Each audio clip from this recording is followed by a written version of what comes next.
원장님, 오늘 들고 오신 그 어마어마한 책들은 뭔가요? 이거요? 이건 이제 피부과 레지던트 시절에 저에게 눈물과 고통을 안겨줬던 책들입니다. 피츠패트릭이라는 책은 피부과 지식의 바이블과도 같은 책이고요. 그리고 레버 책은 피부 조직 병리학의 뿌리가 되는 책이고, 이 아래 있는 맥기 책은 임상과 병리학을 같이 다루고 있는 책입니다. 제가 오늘 이 책들을 꺼낸 이유가 있습니다. 수학을 잘하려면 이제 사칙 연산부터 해야 하죠. 피부도 똑같아요. 내 피부가 왜 늙는지, 그리고 어떤 시술이 필요한지 알려면 피부의 구조라는 사칙 연산을 먼저 알아야 합니다.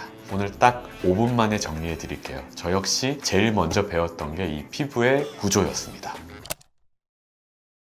피부 속은 어떻게 들여다보나요? 피부는 바로 이 펀치 덕분입니다. 펀치를 이용해서 피부를 아주 작게 떼어낸 다음에 약에 넣고 단단하게 만들고 머리카락보다 훨씬 얇게 슬라이스를 해서 염색을 하게 됩니다. 그래야 현미경으로 세포 모양을 보고 정확히 진단할 수 있거든요. 이게 바로 조직 슬라이드라고 보면 됩니다. 지금은 안 보이실 텐데 현미경으로 들여다볼 수 있어요. 화면을 보시게 되면 슬라이스를 크게 했을 때 보이는 사진입니다. 화면 보시면 생각보다 단순합니다. 표피, 진피, 피하지방 딱 3층 구조만 기억하세요. 1층은 바로 표피입니다. 얼굴 기준 두께로 한 0.05mm에서 한 0.1mm 정도밖에 안 돼요. 손 발바닥이 가장 두껍고 얼굴은 그에 비해서 훨씬 얇은 편입니다. 그렇게 얇은데 무슨 일을 하나요?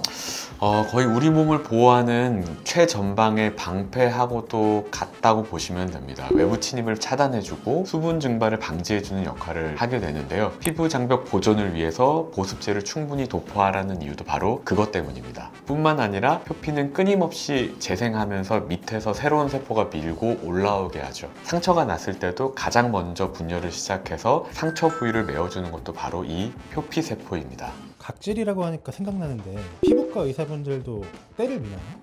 이 질문을 생각보다 많이 하더라고요. 학회에서도 이런 질문을 받은 적이 있었는데 때를 민다, 밀지 않는다 하는 교수님들이 몇몇 계셨는데 제가 아는 교수님들은 대부분 때를 밀지 않는다고 대답하셨어요. 방패를 스스로 부수는 행위이기 때문에 저 역시 때를 밀고 있지는 않습니다. 필요한 부위 같은 경우에는 각질 연화제를 통해서 각질을 녹이고 있습니다. 또 이제 다른 표피랑 관련된 시술로는 아하나, 바하, 파하 같은 각질층을 정리해주는 필링제들이 있고 표피 바닥에 멜라닌 색소를 타겟으로 색소 치료를 하는 경우도 있습니다. 여기가 바로 오늘 시청자분들이 가장 집중해야 할 주인공인데요. 바로 진피층입니다. 두께는 한 1에서 2mm 정도 되고요. 표피랑 다른 점은 이 진피 속에는 구조물들이 꽤 많습니다. 혈관이라든지 신경, 림프관이 있고 모낭이나 피지선도 여기에 있어요. 탄력, 두께, 질감을 결정하는 콜라겐, 엘라스틴, 히알루론산 같은 여러 구조물들이 사는 집이기도 하죠. 쉽게 비유해 주신다면요? 콜라겐이 집을 지탱하는 이제 기둥이라면 엘라스틴은 기둥을 이제 묶어주는 스프링과도 같은 역할을 합니다. 나이가 들면 이 기둥이 무너지고 스프링이 느슨해지는데 그게 바로 주름과 탄력 저하와 연관이 되어 있죠.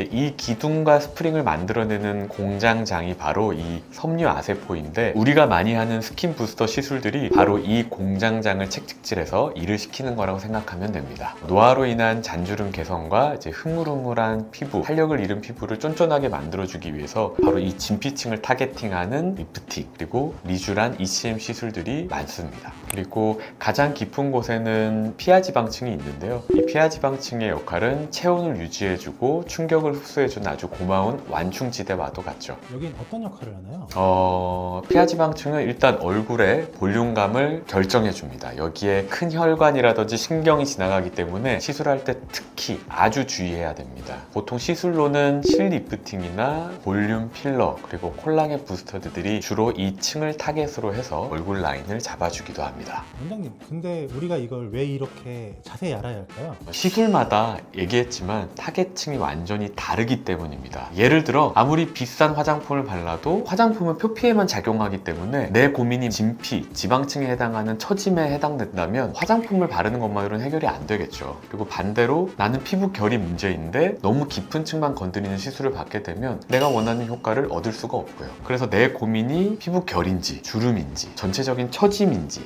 때에 따라 관리법은 완전히 달라집니다. 그래서 오늘 배운 3층 구조를 꼭 기억해 주시길 바랍니다. 또 궁금한 점이 있거나 내 고민은 어느 층의 문제인지 모르겠다고 하시는 분들은 꼭 댓글을 남겨주세요. 제가 직접 알려드릴게요. 오늘도 여러분의 피부에 착 붙는 정보, 피부에 착 박사였습니다. 감사합니다.